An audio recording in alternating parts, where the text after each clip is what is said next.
So hey again guys, today I'm going to be showing you how to make a lemon tart.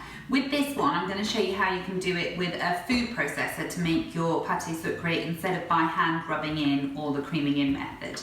So if you see, I've made it by hand in custard tarts and the fruit tarts, and then I also did the creaming in method for the Bakewell tart.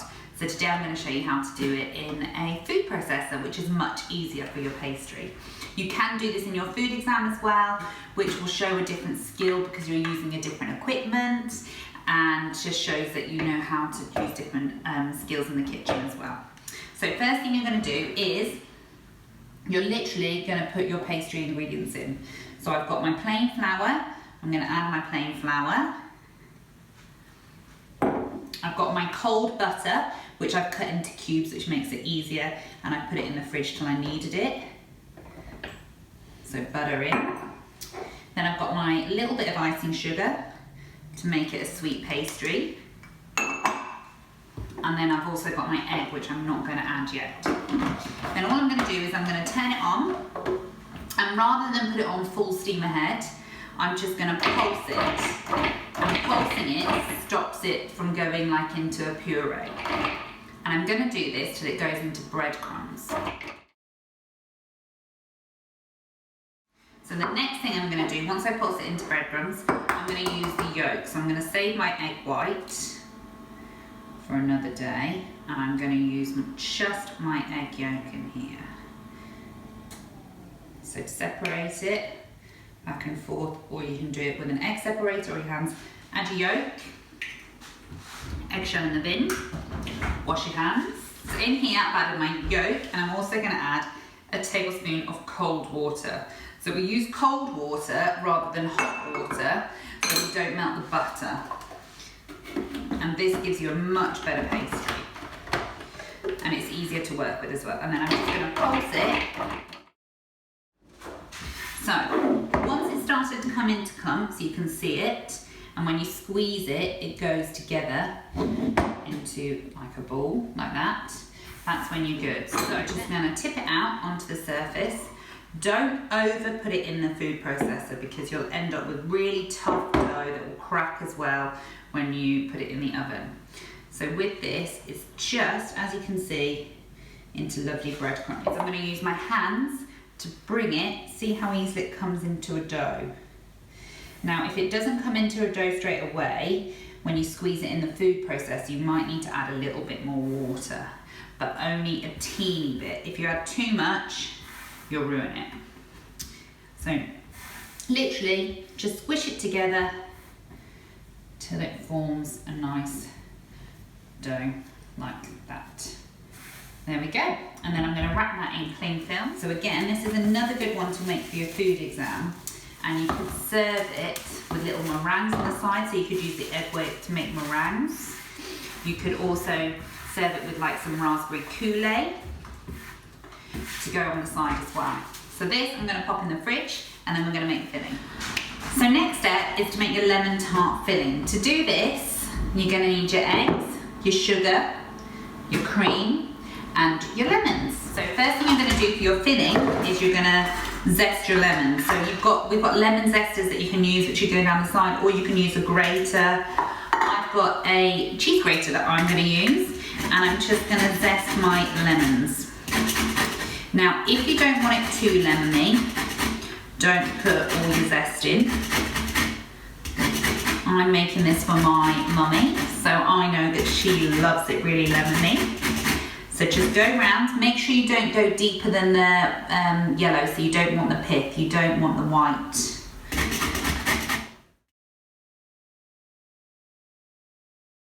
So I've got very big lemons, so I am going to just do 3 big ones. I haven't got a juicer, so what I'm going to do is cut it in half. Always zest before you juice. Cut it in half, then I'm just going to put the knife down the middle and squeeze it. So I'm going to put this in a bowl with my lemon zest. And then I'm just putting my hand underneath to catch any pips that might be in there.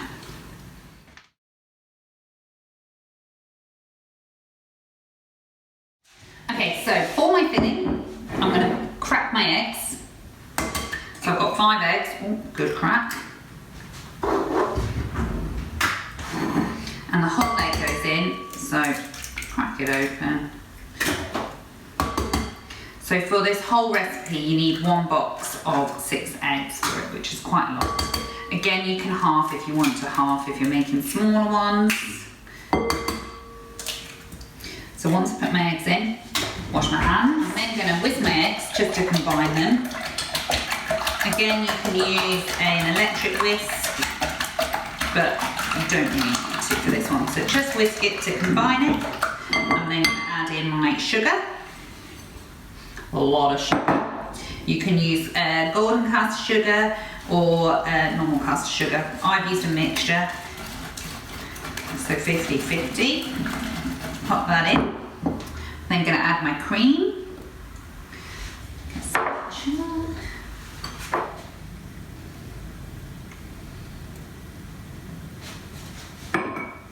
And I'm also going to add my lemon juice and my lemon zest in here.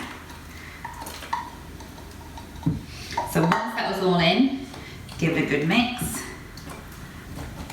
just to combine it. And then once that's combined, I'm gonna cover it and put it in the fridge until I need it to go in my lemon pastry case. So I'm gonna go back to my lemon pastry case now. So with this one, I'm gonna put my base now ready, a little bit of flour on the top, get my pastry. You don't want a lot of flour because you don't want to change the consistency of your pastry and make it dry. And then I'm just going to roll and turn. I don't want to roll it all one direction because it will spring back in the oven. So roll it. If the edges start to crack, just squeeze it. So rolling it out gently. And make sure that you're doing it to all your different sides, and try and keep getting into the habit of squeezing it when your edges start to crack. If it sticks to the rolling pin, put a little bit of flour on your rolling pin. And see how I'm just squeezing the edges if they crack a little bit. Now I want to make sure that I'm leaving enough room for it to go up the edges. So you can see how far it is. It needs to go further. And then very carefully, I'm going to fold it. Don't want to squish it over, you're just folding it in gently. If it does crack, you can fill it in with bits. And then I'm going to get my base, my sides, and I'm just going to pop it in like that. And then I'm very gently going to lift back up the pastry to go around the edges. This saves a lot of faffing around of trying to roll it and get it in with it breaking. And because it's pâté sucré pastry, it's a lot more delicate than normal pastry. So you can just pick up your sides like this. If you have any cracks, you can take a little bit off and just add it. So I've got one small crack in my side, so I'm going to take a little bit and just squish it into it.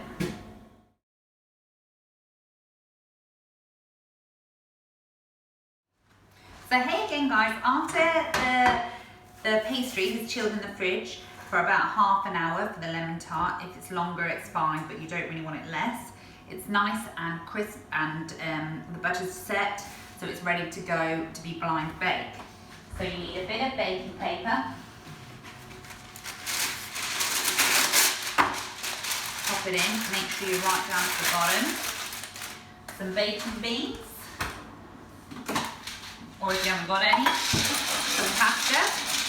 This just weighs it down and stops it from rising.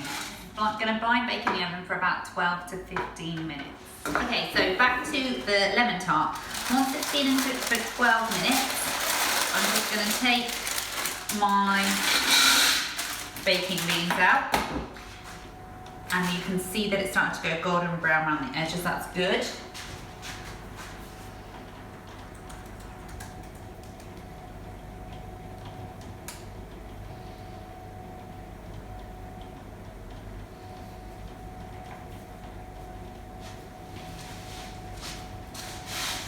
Once it's done that, I'm going to put it back in the oven for another 10 minutes.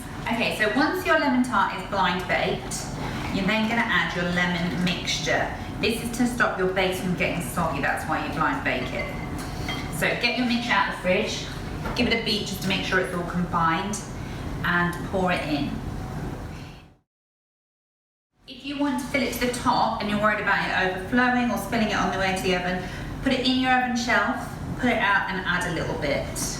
And then I'm going to put this in the oven for 25 minutes. So with your lemon tart, you want to get it out when it's set. So you can see that it's set, but if I give it a slight wobble, it's just a little bit wobbly, Sue, so it's not really hard, but it's set all over.